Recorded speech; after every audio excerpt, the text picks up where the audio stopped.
오늘 함께 나눌 말씀의 제목은 주 안에 서라입니다. 이와 같은 제목으로 하나님 말씀 전하도록 하겠습니다.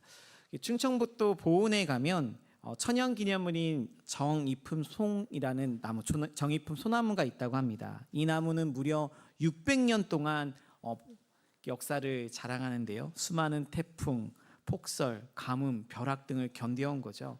전설에 의하면 왜 정이품이냐 했더니 왕이 행차할 때 가지를 들어서 왕이 지나간 행차를 지켰다고 합니다. 근데 이 거대한 나무가요, 참 한때 고사당할 위기에 처한 적이 있었습니다. 범인이 뭐였을까요? 거대한 태풍이었을까요? 폭우였을까요? 네, 짐작하신 분도 있겠지만 사람의 눈에 잘 보이지 않는 작은 해충, 솔잎, 혹파리라는 벌레 때문에 그랬다는 거죠. 이 작은 벌레들이 이 나무 껍질 속으로 파고들어서 수액을 갉아먹었는데요. 약 5년 동안 그렇게 했나 봐요. 서서히. 그런데 나중에 그 5년 뒤에 이제 벌레가 어느 정도 나무 속을 이제 장악하자 이제 고사되기 시작한 거죠. 서서히 말라가기 시작한 것입니다. 그래서 정부에서 이 나무를 지켜내기 위해 거대한 방충망을 설치하고 여러 방법을 동원해서 겨우 이 거목을 살려내죠. 이것을 보면서 그런 생각이 들었습니다. 이 거대한 나무도 태풍, 폭풍은 견뎌내는데 작은 해충, 서서히 들어드는 작은 해충은 견뎌낼 수가 없구나 라는 생각이 들면서 우리 신앙도 그렇지 않나라는 생각을 해봤습니다. 우리를 무너뜨리거나 우리를 힘들게 하는 것이 가끔 보면 거창한 핍박이나 엄청난 시련만이 아니더라고요. 오히려 작은 서운함, 또 마음속 깊이 스며든 작은 염려가 우리의 영혼을 병들게 하고 하나님과의 관계가 멀어지게 만들게 합니다.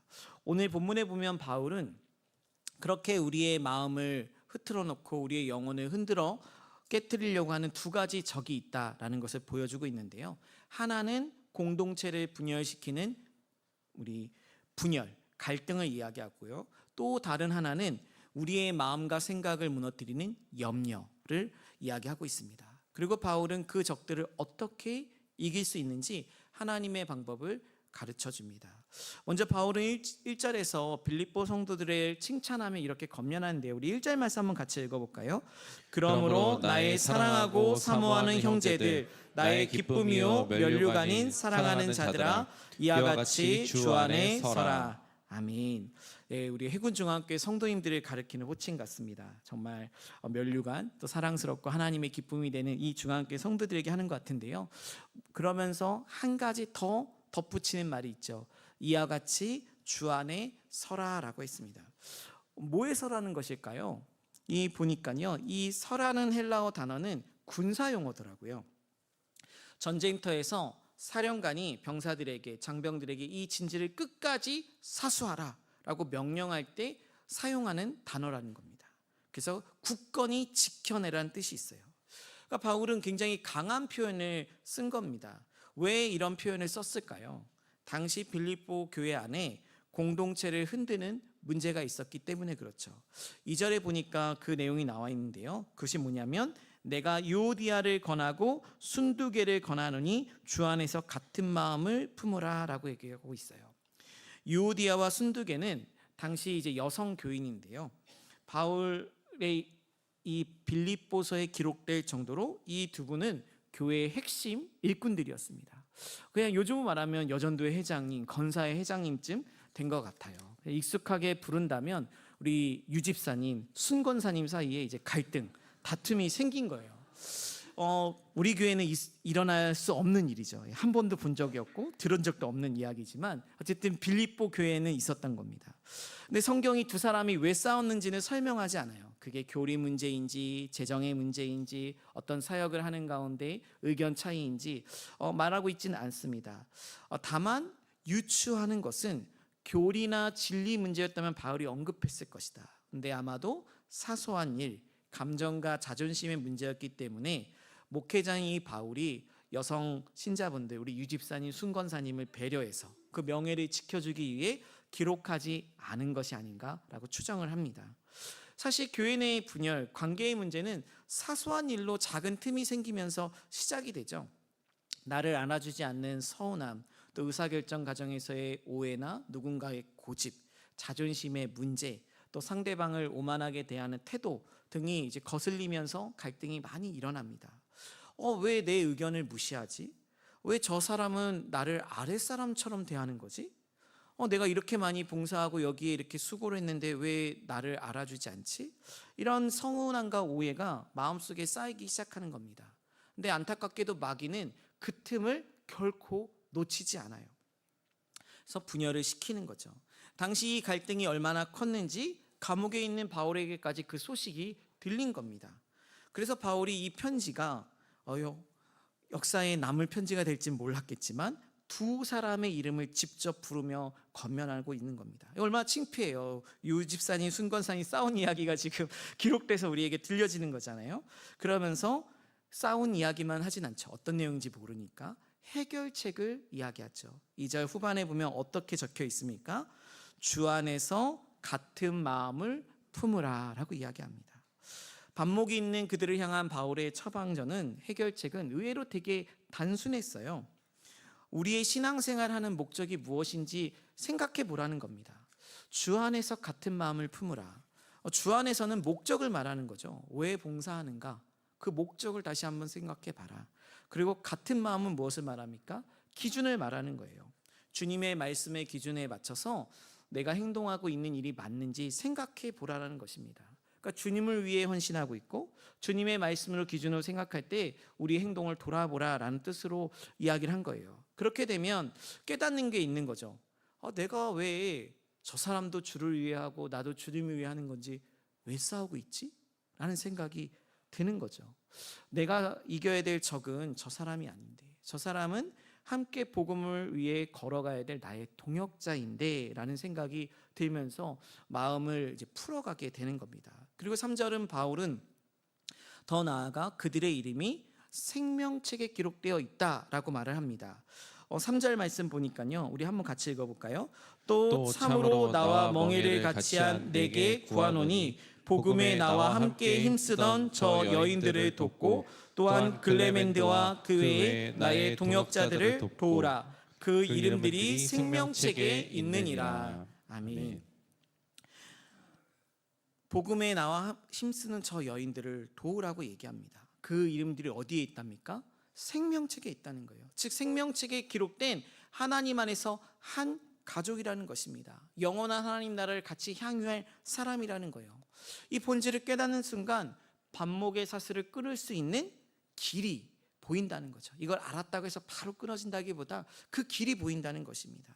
사실 교회에는 다양한 사람들이 모여 있죠. 나와 잘 맞는 사람도 있고 그렇지 않은 사람도 있습니다. 성격, 취향, 살아가는 삶의 환경 다 다르죠. 그러나 우리가 서로를 품을 수 있는 것은 성격이 좋아서, 같아서, 비슷해서가 아니죠. 예수 그리스도의 핏값으로 구원받은 하나님 안에서 한 가족이기 때문에 가는 거지 않습니까? 우리가 사랑해서 결혼해도 부부간에도 맞지 않아서 갈등을 일으키고 그것을 맞춰가는 게 평생을 걸리는데 어떻게 타인과 함께 공동체를 이루는데 100% 맞을 수가 있겠습니까? 그러니까 사도 바울은 굳이 안 맞는다고 그 사람을 비방하는 데 에너지를 쏟을 필요도 없고 내가 옳다고 우길 필요도 없다라는 것입니다. 독특한 분을 만나면 하나님께서 저런 분도 쓰시는구나, 그 하나님을 위대함을 높이면 됩니다. 영적 전장에서 함께 싸우는 전우인데 끝까지 굳이 등을 돌릴 필요가 있겠습니까? 그럴 필요가 없다는 거죠, 사도 바울은. 그러면서 바울은 5절에 이렇게 이야기를 합니다. 우리 5절 말씀 같이 읽어볼까요? 너희 간용을 모든 사람에게 알게 하라. 주께서 가까우시니라. 아멘. 여기서 간용은 자기 권리와 자존심을 끝까지 주장하지 않는 자세를 말합니다. 즉 쉽게 양보할 줄 아는 마음이에요. 왜 그렇게 할 수 있습니까? 주께서 가까우시다라고 얘기하고 있습니다. 여러분, 초대교회 때는 예수님께서 하나님 우편으로 올라간 것을 본 성도들이 있던 시대입니다. 그리고 주님께서 곧 오신다고 하셨어요. 하나님의 시간은 천년이 하루 같기 때문에 우리의 입장에서는 지금도 기다리지만 그 당시 분들은 정말 주님이 빨리 오실 것이라고 확신했습니다. 그러니까 자신들이 생각할 때 인생이 길지 않다는 거죠. 내가 죽게 가든 주님이 오시든 빨리 주님을 만날 날이 있을 거다라고 생각을 했어요. 그날을 바라보면 지금 싸우고 있는 내 자신이 얼마나 내 기준이 지금 참 작은 것인지, 내가 좀 그릇을 더 넓히 쓸 걸 후회하는 날이 온다는 겁니다. 그 날이 오기 전에 주님이 가까이 오실 날을 가지고 이 상황을, 이 사태를 돌아보라라는 것이죠. 사랑하는 성도 여러분, 분열이 우리가 하나님과의 관계를 깨트리지 않기를 원합니다. 그것이 무너뜨리지 않도록 주 안에 굳게 서서 우리의 마음을 지켜 가시기 바랍니다. 두 번째로 바울은 또 하나의 적을 말합니다. 이거는 모든 성도님들, 저를 포함한 모든 성도님들이 다 관계된 적인데요. 우리 6절 말씀입니다. 같이 한번 읽어볼까요? 아무것도 염려하지 말고 다만 모든 일에 기도와 간구로 너희 구할 것을 감사함으로 하나님께 아뢰라. 아멘. 이 말씀을 읽을 때 저는 참 부담감을 느낍니다. 여러분, 어떻게 아무것도 염려하지 않을 수가 있죠? 사실 염려가 찾아오는 건 죄가 아니죠. 생각이 있고 고민이 있고 인생을 살아가야 되는데 염려가 전혀 하지 않고 사는 사람은 아무도 없습니다. 문제를 만나면 걱정이 생기죠. 어떻게 해결해야 될까? 자연스러운 것 아니겠습니까? 대처해야 되고 해결 방안을 찾아야 되고 그것을 풀어가기 위해 뭔가를 노력해야 되죠. 건강이 걱정될 수도 있고 자녀가 걱정될 수도 있고 내 미래가 걱정되기도 합니다. 근데 문제는요, 염려가 찾아오는 것이 아니라 염려를 계속 붙들고 살아가는 게 문제라는 거예요. 얼라이팅이라는 유명한 동기부여 학자가 그 사람의 분석에 의하면요, 사람들이 하는 걱정은 40%는 절대 일어나지 않을 일이다. 그리고 30%는 이미 지나간 과거의 일, 그리고 12%는 쓸데없는 건강에 대한 염려, 10%는 아주 사소한 일이라고 합니다. 결국 우리가 진짜 대처하고 신경을 써야 될 문제는 고작 8%에 불과하다는 거예요. 이건 뭐 염려에 대한 통계는 정확히 낼 수 없기 때문에 딱 맞다라고 하기는 어렵지만 생각해 보면 그런 것 같습니다. 92%, 거의 90%가 우리가 쓸데없는 염려에 사로잡혀서 실제로 일어나지 않거나 일어나더라도 훨씬 생각했던 것보다 작게 또는 즉석에서 대체해도 되는 일에 많은 에너지를 쏟고 있다는 거죠. 아직 오지도 않은 내일 때문에 오늘을 염려에 사로잡혀 낭비하는 것을 안타깝게 여기는 표현입니다. 그래서 사도 바울도 마찬가지예요. 그래서 얘기한 겁니까? 왜 그렇습니까? 염려는 우리의 마음과 생각을 점령해 버립니다. 우리 7절 말씀 다시 한번 읽어봤으면 좋겠는데 같이 읽겠습니다. 그리하면 모든 지각에 뛰어난 하나님의 평강이 그리스도 예수 안에서 너희 마음과 생각을 지키시리라. 아멘. 여러분, 하나님의 평강이 염려로부터 우리의 마음과 생각을 지킨다는 거예요. 거꾸로 말하면 염려는 바로 하나님이 지키시는 그 마음과 생각을 공격한다는 것입니다. 처음에는 작은 걱정으로 들어와서 그 걱정을 계속 붙잡고 생각을 붙잡다 보니 감정이 흔들리게 되고 그 감정이 흔들리면서 믿음도 흔들리게 되고 결국 마음과 생각 전체가 염려의 잠식당에 잠식되어 살아간다는 거죠. 그래서 바울은 단순히 걱정하지 마십시오, 염려하지 마십시오라고 하는 것이 아니라 선택지를 하나 더 제안합니다. 92% 가짜 염려에 사로잡히지 말고 진짜 이것을 한번 선택해 보십시오. 그게 무엇입니까? 기도하라는 거예요. 염려를 멈추는 방법은 염려하지 말라라는 이 방법과 싸우는 것이 아닙니다. 염려를 하나님께 가져가는 겁니다. 여러분, 하나님과 어떻게 이 염려를 의논할 수 있습니까? 그게 바로 기도라는 거죠. 기도는 하나님께 맡기는 믿음의 태도 아닙니까?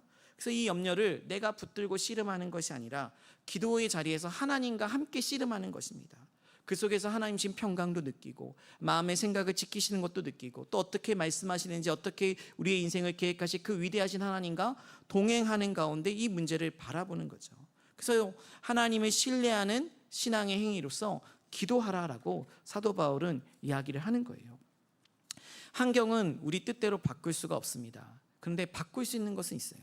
이 문제를 손에 꽉 쥐고 밤새도록 내가 해결하기 위해 염려하며 그냥 시간을 허비할지, 아니면 그 문제를 가지고 하나님 앞에 가지고 나아가 기도의 자리에서 고민할지 선택할 수 있다는 것입니다. 사랑하는 성도님들은 지금 어떻게 염려가 다가올 때 대처하고 있습니까? 그런데요, 그런 생각도 드실 거예요. 교리적으로 하나님을 또 성경을 잘 아는 분은 하나님은 이미 우리 문제도 다 아시고 또 해결할 길도 아시고 모든 것을 아시는 분인데 왜 굳이 꼭 기도하라고 말씀하십니까? 이런 생각이 드시죠? 근데 하나님께서 우리에게 왜 기도하라고 하실까요?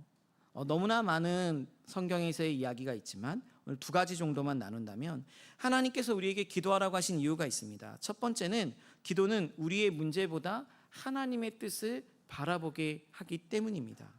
우리는 종종 무엇이 필요한지 모른 채 기도할 때가 많아요. 마가복음 10장에 보면 30절 38절에 야고보와 요한이 어머니까지 앞세워 예수님을 찾아옵니다. 예수님께서 예루살렘 성에 입성했던 때였는데요. 그래서 뭐라고 기도하냐면요, 하나님, 주님, 하나는 주의 우편에 하나는 주의 좌편에 앉게 해주십시오라고 얘기하는 거예요. 세상적으로 이제 예수님께서 예루살렘 성에 왔으니까 왕이 되실 것 같으니까 우리 아들들 3년 쫓아다녔는데 좀 좋은 자리 주세요라고 구한 겁니다. 그래서 예수님이 이렇게 얘기하시죠. 너희는 너희가 구하는 것을 38절에 알지 못한도다라고 이야기합니다. 예수님은요, 그들이 무엇을 구하는지 모르고 얘기한다라고 말씀하셨어요. 이것이 기도의 자리에서 이루어지는 것입니다. 무엇을 말합니까? 하나님, 저는 반드시 이 문제가 이렇게 해결되기를 원합니다라고 간절히 기도하잖아요. 근데 기도의 자리에 머물다 보면 하나님께서 우리의 기도를 바꿔가신다는 거예요. 우리가 처음에는 상황을 바꿔달라고 기도했는데 하나님께서 때로는 우리의 마음 상태를 바꾸실 때도 있고, 처음에는 내가 생각한 이 계획을 이루어달라고 기도했는데 하나님이 다른 계획을 보여주시기도 합니다. 근데 그것이 하나님의 뜻이라는 것을 나중에 지나고 나면 깨달을 때가 참 많죠. 그래서 기도는 하나님의 마음을 바꾸는 것이 아니라, 그래서 내 뜻을 관철시키는 시간이 아니라 우리의 마음이 하나님의 뜻으로 맞춰 바꿔지는 시간이라는 거예요. 그것을 원하시기 때문에 기도하지 않으면 그런 변화도 못 느끼거든요. 이게 잘 된 건가? 내가 믿음이 있어서 이게 하나님 주신 건가? 아니면 내 노력이 잘 된 건가? 운이 좋은 건가? 헷갈리죠. 기도하면 명확한 것입니다. 그걸 주님이 원하시는 거죠. 두 번째로, 하나님은 우리가 기도하는 그 자체를 너무나 기뻐하세요. 그러니까 제가 이렇게 와서 보니까 서울에 이제 근무하시는 분들, 또 서울에 사시는 분들은 이제 아이들 학원을 데려다 줄 때 일부러 아빠들이 이렇게 데려다 주신 경우가 있더라고요. 왜 데려다 주십니까? 물론 자녀를 사랑한 마음으로 데려다 주시지만 그때 사춘기 자녀가 차에 탔을 때 자기 얘기를 한다는 거예요. 조금이지만 10분, 20분 자기 얘기도 하고 고민도 얘기하고 물어볼 때 그때는 대화가 잘 되고, 또 딜도 하고 용돈 필요하니 용돈도 주고 그러면 이제 그 아빠로서는 딸이나 아들들의 그 사춘기 우리 자녀들의 웃음을 볼 수 있다라는 거죠. 그게 기뻐서 바쁜 가운데도 데려다주는 일을 하시는 분이 있다는 겁니다. 충분히 이해가 되더라고요. 제가 한 선교사님의 간증을 설교 때 들은 적이 있는데, 이 아프리카에 사역하던 이 선교사님이 마을 아이들이 선교사님만 보면 이름을 부르며 막 달려오는 거예요. 예를 들면 뭐 임명관 선교사님, 임명관 선교사님 이렇게 부르는 거죠. 그 소리를 들을 때마다 이 선교사님이 아이들이 너무 예쁜 거예요. 근데 아이들의 상황을 보니까 배고픈 거예요. 그래서 배고픈 아이들을 보면서 나의 이름을 부르며 달려오는 그 아이들의 배고픔을 해결하기 위해 구호품을 구해오기도 하고, 어떤 날 또 선교사님의 이름을 불러 달라오는데 맨발로 뛰어오는 아이들을 보면서 그 아이들에게 신발을 신겨주고 싶어서 신발을 이제 구해서 갖다 주기도 하고, 또 가만히 아이들이 또 선교사님을 부르며 찾아옵니다. 근데 그 아이들이 보니까 배울 기회가 없는 거예요. 미래가 없는 거죠. 학교를 지어주고 싶어서 학교를 지을 수 있는 또 후원도 받고 선생님도 모집해서 그 선교사님이 이렇게 학교를 지은 거예요. 그러면서 선교사님이 이렇게 고백하시더라고요. 아이들이 내 이름만 불러줘도 이렇게 좋은데 하물며 하나님 아버지께서 자녀들이 아버지의 이름을 부르며 기도할 때 얼마나 기뻐하시겠습니까? 주님은 우리의 목소리를 듣기 원하신다는 거죠. 실제로 예수님은 이렇게 마태복음 7장 11절에 말씀하셨습니다.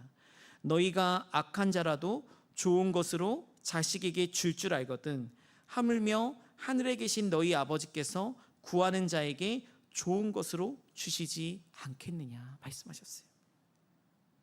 하나님은 우리의 목소리를 너무 듣고 싶으신 거예요.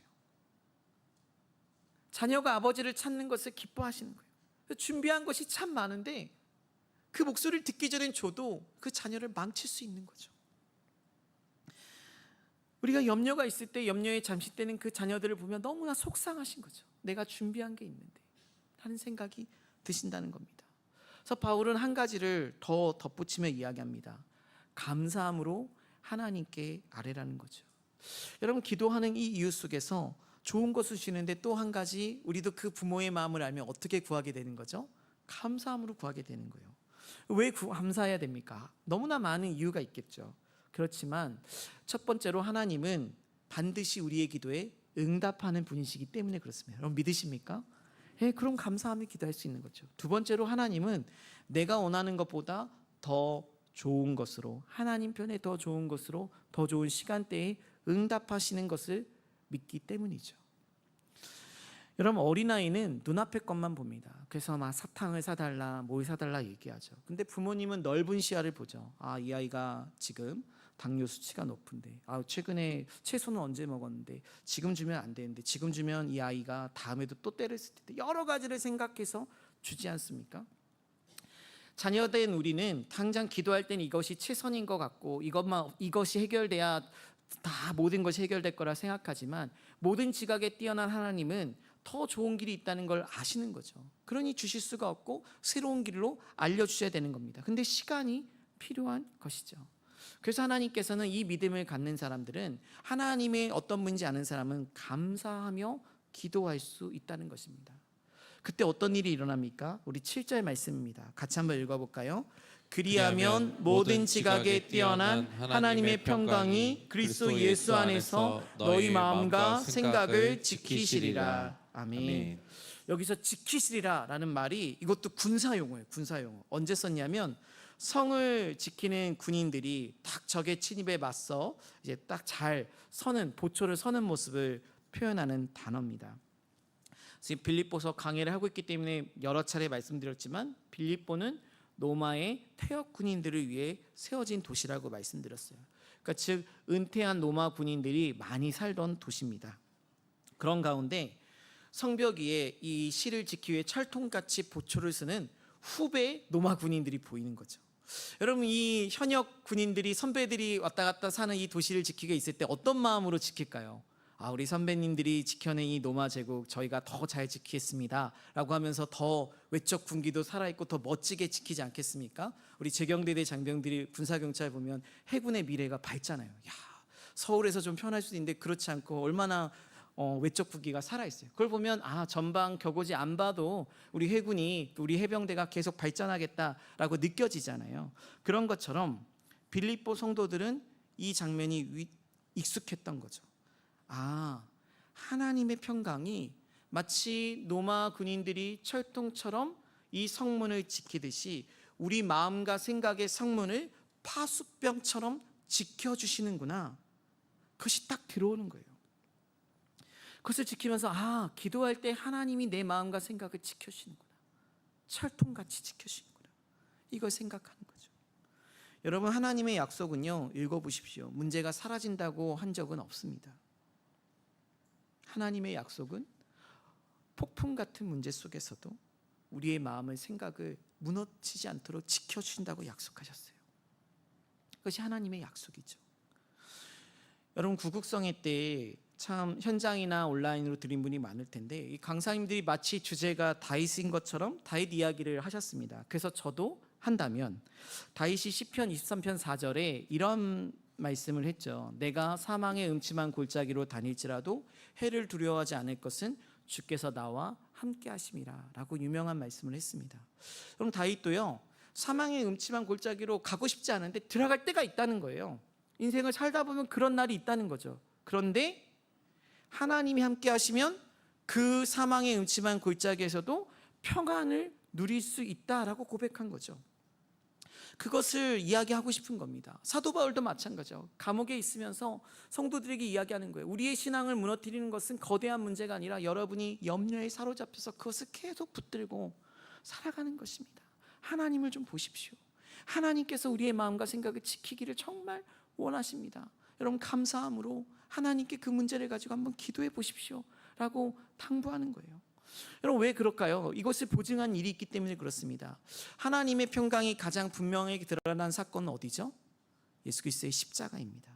사람들의 눈에는 십자가는 말이 안 돼요. 실패이고 절망입니다. 어떻게 가장 참혹한 형벌을 받은 죄인이 우리의 모든 죄를 대신해서 죄값을 치르고 죽었다는 것을 믿을 수 있겠습니까?